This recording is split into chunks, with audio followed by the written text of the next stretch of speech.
Hello, we are a team of researchers coming from corruption and anti-corruption field of research.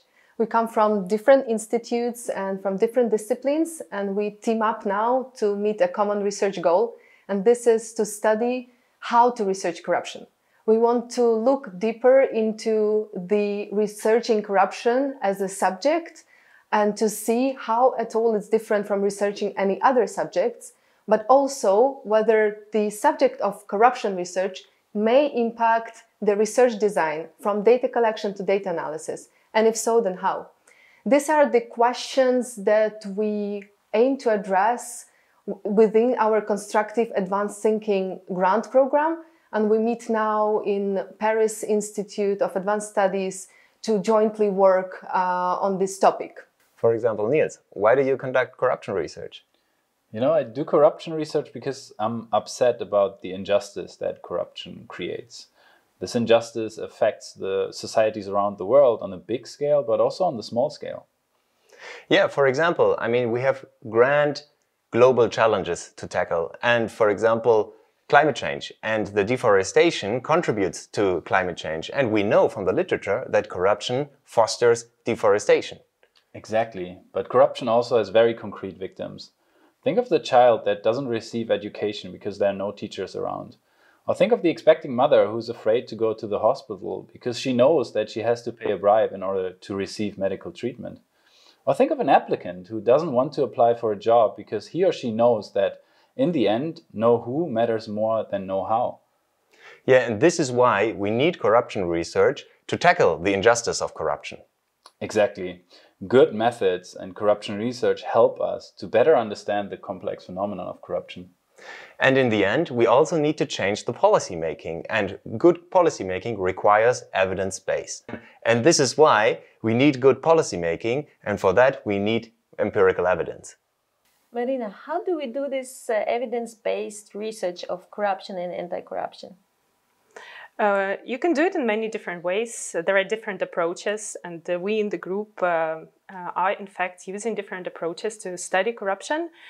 Personally, I come from political science, and I study corruption in several ways. First, I study how on the macro level corruption can affect welfare of individuals in countries, and how anti-corruption laws get adopted, and how corruption can affect various outcomes on the national level, like healthcare, education outcomes, environmental outcomes, climate change. But I also study individuals and how corruption affects how they behave, whether they trust each other.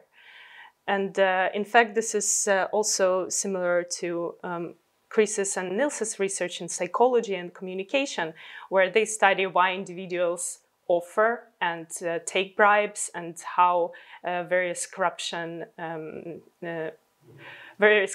behaviors can be impacted by various tools, with media tools and communication tools. And Oksana is also doing a political science, but you take a different approach. Exactly, yes. So I'm looking at framing of politicians around corruption and how does it manifest the anti-corruption policies. So for that, for example, I do content analysis of speeches, but I also look at social movements. How do they deal with anti-corruption and develop tools to fight corruption? And for these purposes, we do field work, we gather interviews, do focus groups, and these methods of data collection, they are connected to major security challenges that we have to keep in mind, and also ethical challenges, especially if we are working in a context of authoritarian regimes or hybrid regimes. So we need to carefully think about protection of our informants, about data storage, and about ethical issues when we interpret this data. And what are the major challenges you are facing when you are working quantitatively on corruption research? Well, with experiments, there is an ethical challenge of exposing individuals to corruption, to bribe giving and taking. And there is a challenge if they have never done that before. there is a dilemma of what are the ethical implications of this research. It can also be that it'd be difficult to tell individuals that they are giving a bribe. Then there is immediately an issue, what we call social desirability bias, because people might think that they would not want to do this behavior because it's socially unacceptable. But if that was framed as something like a gift or a money transfer, they would probably behave differently. So how do we capture bribe taking an experiment without calling it a bribe? There is also a dilemma that's needs to be taken care of when doing experiments. Also, Niels and Chris were speaking about the importance of corruption research for policy development and practical application of it. And if we, for example, collect interviews and survey of experts and look at their perceptions, so how can we differentiate these perceptions from experiences of corruption? And this all information is gathered in the numbers and indexes that influence massively policy making. And this is another challenge we need to deal with. When we think about all of these challenges of corruption research, and when we met at interdisciplinary corruption research forums to discuss the things, we thought whether our challenges with research design of this type of studies is anywhere different from other types of research. It seemed to us that there is something peculiar to corruption research and that it would make a big benefit for the quality of the research if we talk about this specificity, about this peculiarity in a more open way.